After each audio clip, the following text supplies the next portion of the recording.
Bonjour à tous. Julie Leduc, professeure des écoles en classe de CM1, CM2.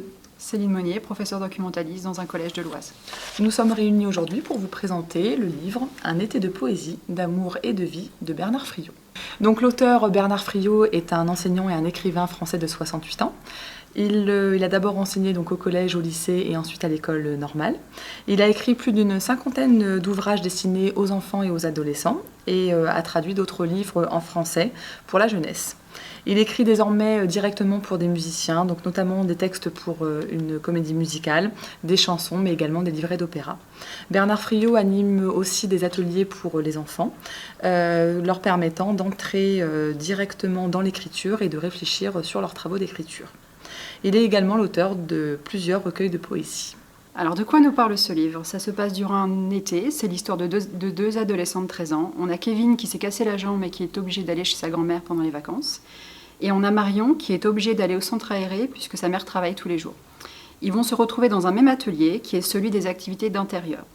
Sous cet intitulé surprenant, qui n'enthousiasme ni Kev ni Marion, on a Simon, un écrivain et animateur qui va initier un petit groupe d'adolescents à la poésie.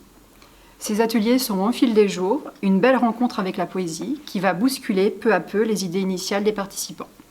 Quant à Kev et Marion, cet été va les rapprocher. Alors notre avis sur la lecture. Ce livre permet de dédramatiser la poésie qui semble parfois inaccessible pour les gens. Les premiers ateliers qui sont présentés par le livre mettent en avant la possibilité en fait, à chacun de pouvoir s'approprier la poésie.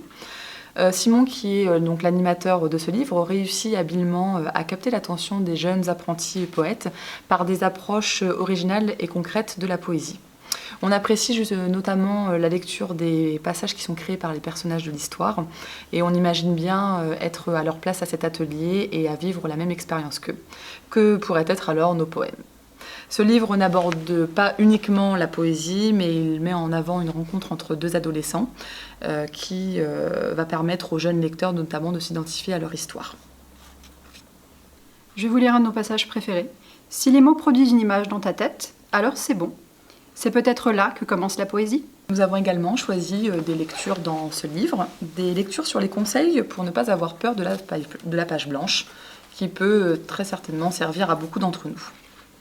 Premier conseil, gribouille. Des points, des ronds, des vagues, des hachures. Laisse ta main agir et n'oublie pas qu'elle a en mémoire les milliers de mots qu'elle a écrits. Peu à peu, elle fera surgir un mot si tu lui fais confiance. Et si toujours rien n'arrive, chiffonne cette maudite feuille, fais-en une boule, lance-la au plafond, et puis déplie-la, lisse-la du plat de la main. Froissée, ridée, mouvementée, elle a maintenant tant de choses à raconter. Elle a vécu enfin. Bonne lecture à tous.